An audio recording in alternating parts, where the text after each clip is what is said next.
Hello, my name's Catherine Whitby and I'm the founder of Baby Steps. I'm a paediatric nurse and a health visitor and a mummy of 2 children. I founded Baby Steps 11 years ago and I've been working with Erin with Pitter Patter for the last 5 years. Just to give you a little bit of my background, I trained as a paediatric nurse 22 years ago at Great Ormond Street. I worked there for a few years and then I did other paediatric nursing jobs, predominantly working at Chelsea and Westminster in the paediatric A&E, where I continue to work doing ad hoc shifts. I also did health visiting training, so I've worked in health visiting and I've worked in the NHS for 22 years. 11 years ago I decided to set up Baby Steps, primarily really for the view to when we would hopefully have children and a family. Nursing obviously is night shifts, weekends, and I moved into health visiting initially partly for a change, but also because I really did want to have a little bit more of a regular working life as I was thinking of settling down, and Baby Steps was very much part of that really. I wanted to have greater flexibility and I could see that with NHS services unfortunately being quite stretched, that things like first aid courses and weaning courses, and at the time also baby massage, was really something that was a little bit more of a luxury rather than part of the day-to-day service. So Baby Steps initially started offering first aid courses, and then quite quickly afterwards I started offering weaning and also baby massage courses. And the courses would take place either within people's homes, where they would get a group of families together, or friends, or at local venues where people would just come along and pay to do the sessions. Very quickly it seemed that there was quite a bit of demand, and the way that I got going was really through my website.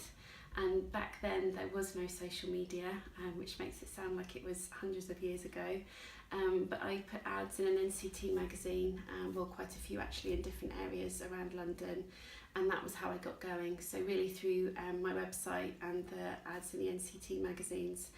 And I did the work initially after work, so sessions in the evening or at the weekends. And then when I could see that there was a good enough demand, I dropped to 4 days a week and would have an extra day in the week to do courses as well, maybe for mums that wanted to do the courses in the week.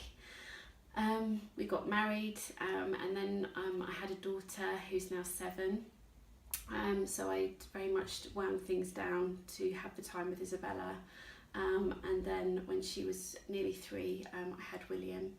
And definitely the difference between having 1 to 2 children did really make it seem more difficult to continue to run Baby Steps as it was. So after having Isabella, I did go back to the NHS. As a nurse, you have to keep up your registration, and I really wanted to have as many options as possible when I did have more time when they were both at school. And so I had a 2-day-a-week job in the NHS, which I still have.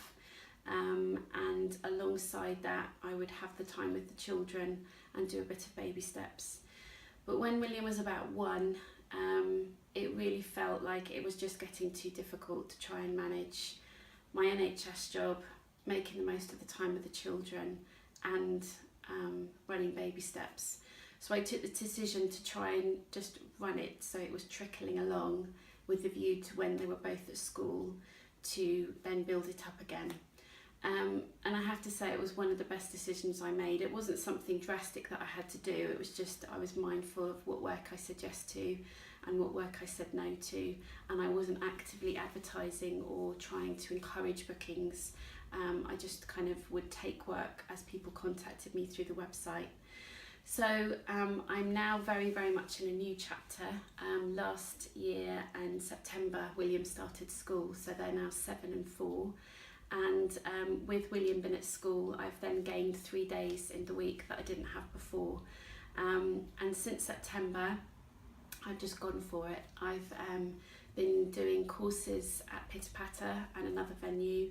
I've been able to say yes to things for the first time, all the time. When people have asked me if I can do courses, or I've been able to kind of do much more one-to-one work rather than it just being group work, I've been able to say yes, and that's been a really, really lovely feeling.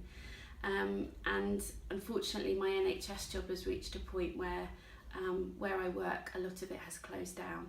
So with cuts in the services, my job really has changed quite considerably. I've been really pleased that I have had a part-time job. It's taken the pressure off financially. It's kept my hand in while the children were small. And I would say that if that's what makes you feel comfortable when you're growing your business, then it's definitely something to think about. I'm now at a situation where I have gone for it with baby steps and been juggling the NHS 2 days, the children and baby steps for the last few months, and I've got a little bit exhausted. But I've been able to prove to myself that baby steps really does have so much going for it. The courses, as I knew they would, have started to evolve. So people are contacting me with quite individual queries, which I've been able to help with. And there's clearly quite a link between first aid and people being concerned about choking, and then how that's affecting weaning, and with them being quite nervous to go onto finger food. So I've been able to focus on that as well and see the link with them. I've been able to get involved in social media more, so I've been able to spend more time. I've started a blog. I've been able to network more, and I'm going to be doing some video work, doing some first aid videos. I've been able to attend more networking events, and later in the year I'm looking to start doing courses for children to learn first aid and hopefully work in schools, and also do some corporate work, so going into businesses and seeing if companies would like the courses as part of their maternity packages. So it feels a really exciting time. I'm having to be very mindful of how I pace myself, because I do still have my 2 days. I have to give 3 months notice, so that's quite a long notice period to still be juggling both jobs.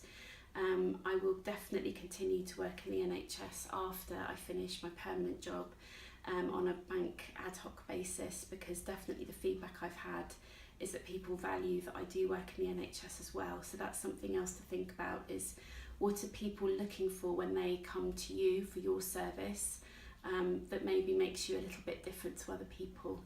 So that's quite a long waffly story about myself. So in terms of running a business as a mum, from the beginning, before I even had the children, I've absolutely loved being able to grow my own business. There's no politics, you make your own decisions, you make the time work for you, and I've loved the flexibility that it's given me. Seeing what I thought would work maybe doesn't always work, but then I can change things, and the things I do know work, you get more and more confident as time goes on. I've been able to work things around the family as much as possible, and certainly now I'm going to be able to do things much more within term time hours, so I've got the school holidays free. One of my challenges is that people do like to have the courses in the evenings and weekends, and obviously that's when I'm ideally with the children, so that's something I have to think about and be mindful of.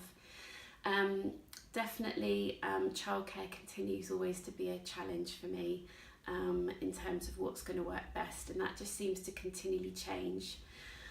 I know that I will never look back and wish that I'd worked more. I think that when your children are small and you've maybe got good ideas and ambitions and things that you want to be doing, and you can sometimes feel really frustrated that you're not able to give them all your attention, I would just say to you that when they're little, you don't have the same time physically because they need you so much, but also in your head you just don't always have the headspace. You're often sleep deprived, you're juggling so many things in your day, and honestly now with both of my children at school, I feel I've got headspace like I've never had before. That's not to say obviously you can't do things when your children are small, but I think we can often have such high expectations of ourselves. And I still do now. Sometimes I'm wanting to move things too quickly, and definitely something for me is learning to pace myself. And so I would just try and give yourself that time, particularly if you have got small children at home. Know that there is going to be time when you will have more time to give to it. One of my biggest challenges is switching off. Now with email, Facebook, social media being 24/7, the internet been there for you to look at all the time. Because I'm so excited about my business at the moment, it's sometimes quite difficult to switch off. So switching off is something I need to work on, and to set better boundaries for myself, putting my phone away, putting it on flight mode, and really wanting to be in the moments. Whether I'm with the children, I'm with the children. If I'm setting aside my work time, I'm doing that. if I'm trying to have my switch off time, my relax time, then trying to be in that moment, but it's easier said than done. I do very, very much want to just enjoy the ride. I'm excited to see where my business is going to go in the next year. I've said to myself that I want to see how it evolves. I know what works now. I've been able to prove to myself that it is working at the moment.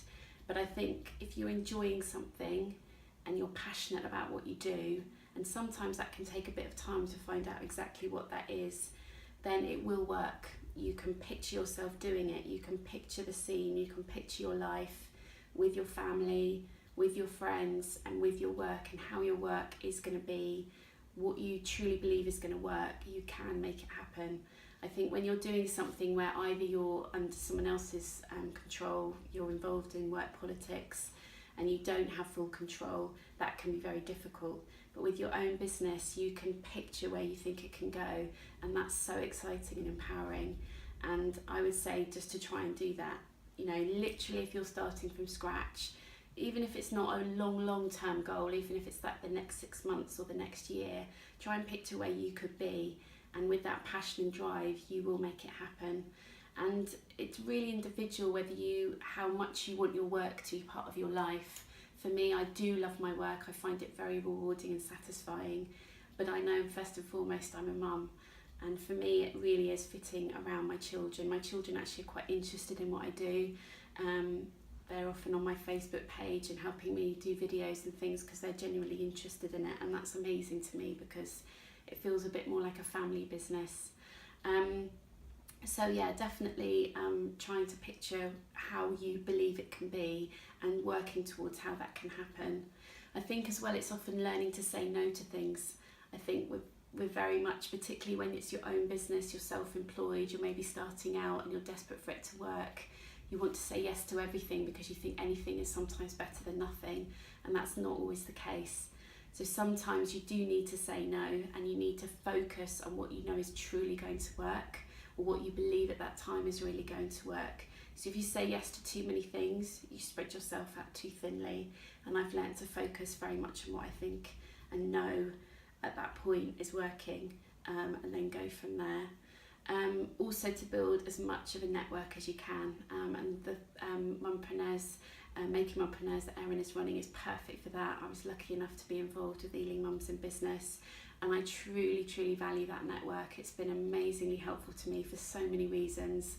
Professionally, knowing that support is there, moral support, bouncing ideas, and just very useful practical things as well. It's absolutely invaluable. I've talked a lot, and I hope I've been able to pass on some useful information.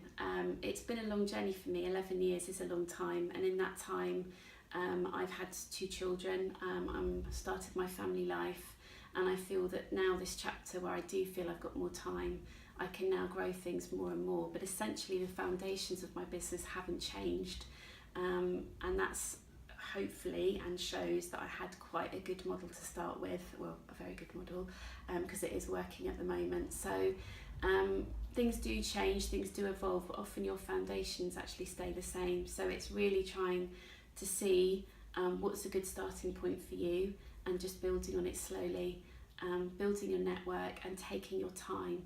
Just pace yourself and not put too much pressure on yourself, because we all have so many demands on us. And trying to make it work around your family as much as possible. If you're at all interested in what I'm doing, or you've got any queries at all remotely related to setting up a business, running a business, I'm based in West London. I would love to hear from you, but otherwise, best of luck with your journey.